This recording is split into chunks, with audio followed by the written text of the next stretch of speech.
Hello and welcome to the Virtual Jewish Thought of the Week. This is Rabbi Lewin speaking to you from downtown Dallas. We've now entered a new month in the Jewish calendar, and every month has its unique flavor and theme and opportunity and message for us. And this particular month is the darkest time in the Jewish calendar. It's known as a month of bad mazel, of bad luck for the Jewish people. Why? Because there are many events in history, tragic events, most notably the destruction of the two temples, that occurred during this period of time. It all began with the story of the spies, the biblical tragedy of the spies when they were sent to scout out the land, and they returned crying, doubtful, we can't enter the land, upon which God answered that if you want something to cry about, then I will give your people something to cry about in the future on this particular day. That doesn't mean it's necessarily a punishment. What that means is that if there were going to be negative events, the time of the year, the time period which was most ripe for those to happen would be in this particular month. So it's known as a dark time, a time of bad luck. There are many laws that are learned from this, but this is the negative period in the Jewish calendar, a period of 3 weeks of mourning for the destruction of the temples in Jerusalem and all the negative events over history that have occurred since then. Okay, with this background, we can move to discuss the specific message of this month. In the Bible, you're not going to find any mention of the names of the Hebrew months, just the numerical order. This is the first month, second month, third month. When the Jewish people returned to Israel from Babylonia, they brought with them names of the Hebrew months. This particular month is called Av. Av is a Hebrew word which means father. The custom in many Jewish communities is not just to call this month by one Hebrew word, it's to call it by the name Menachem Av. Menachem means the comforter, Av means father. And this is not just a question of custom, it even has legal consequences. For example, if somebody writes a document and takes it to Jewish court and it's under evaluation and we see it dated by the word Menachem, not even Av, just the word Menachem. That document is assumed to be in the month of Av. It's a valid document. Why? Because it's such a well-known thing that Jewish communities over history have called this month the month of Menachem Av. Now, what's the meaning of these words, this title, this name of the month? The simple message that it sends is that this is a month of mourning, that the destruction of the temple, the resulting exile, the Jewish people being scattered across the entire globe and all the suffering that occurred over history, there's a 3-week period of mourning which culminates in this month, and therefore as we set a designated time of mourning, we are broken and seeking comfort from the Father, the Av. What's the Father? The Father, our Father in heaven.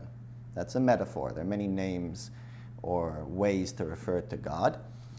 And we can either say our Master, the Lord, so forth. The idea of a father stresses a closer father-child relationship. And in this month, we call it Av, which is the idea of a father. We add an extra word after the destruction called Menachem, to comfort. And the simple meaning is the Jewish people are seeking comfort from God. But if we look at the specific phrase of this month, the title, Menachem Av, grammatically we run into a problem. The words Menachem Av don't mean that we seek comfort. In other words, that the Father, that God is the comforter. What they mean is that we are comforting the Father. Menachem Av means comforting the Father, not the Father is comforting. And the question then becomes, what is that hinting? What is that telling us? The idea of consoling somebody is that, look, there's a void, there's an inner void of pain after a loss, and somebody else comes with a certain words or action, and they fill that psychological void. They make the person feel better. So really, it would seem that we're the ones suffering, we're the ones lacking, we're the ones that have gone through this tough history. So what we're really doing is seeking comfort from God. But the words imply that we comfort God, not that we're getting comforted. How does this work? One of the answers can be found or hinted at in a verse in last week's Torah reading, which reads, "You shall not defile the land, for I am the Lord your God who dwells amongst the children of Israel." So here you have this type of warning. And if you just read the verse, what it looks like is, okay, you better not defile the land because I'm dwelling with you and so forth. A very harsh statement. But the commentaries explain that within this statement is an expression of deep affection and favor for the Jewish people. What this really means is that wherever the Jewish people go, all the suffering, the destruction, dwelling in the pits, impurity, whatever the fate of the Jewish people is, God is saying, I go there with you. That's why the Talmud makes an announcement that says, woe to the father who has banished the children from his house, and woe to the children who have been banished from their father's table. Now what this really means is there's a double mourning, wailing, crying taking place over the suffering over history.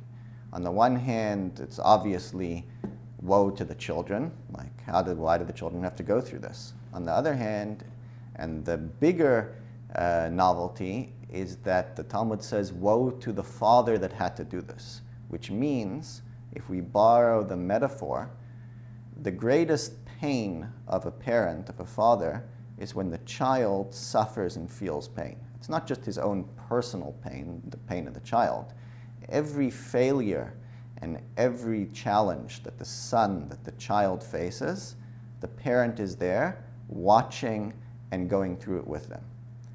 And that's also why the greatest joy, the greatest comfort is really to the parent. When a child succeeds and perseveres and overcomes the challenge, there's no greater joy than the joy that the parent watches and sees, hey, my child made it. And that's the deeper message of this month, that the comfort of the child and the comfort of the parent, or to go back into the analog, our suffering on a personal level, on a global level, is God's suffering. Our comfort, our success, is God's success. Let's finish off by going a step deeper about how this knowledge can affect our life. What this statement actually is communicating is a message about sin and about rebuilding and about success. How so? It says that God entrusts every person with a body, with talents, a mind, and most importantly, a soul. Now, whatever we choose to do with that is not just our own success and failure. It would be like the soul is a microchip.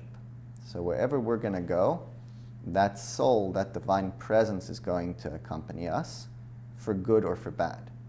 When we fail, what that means is that we have not used our talents that we've been blessed with, our resources, in a positive way.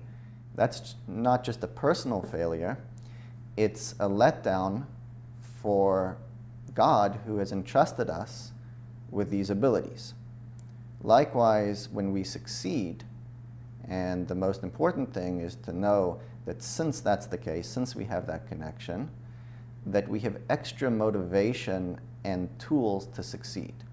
Because it's not just our success, it's the joy or comfort of God who has entrusted us with those abilities. And that knowledge alone empowers us with the ability to overcome these challenges. That's the message of these two words, Menachem Av, the message of the entire month, of comforting the Father. Thank you for watching, for your time. I would love to hear your feedback, comments. Please let me know what you think. If you like this, forward it to anybody you think would be interested. And if you want to sponsor a video or dedicate a video, please email me at the address below. And I look forward to speaking with you next week.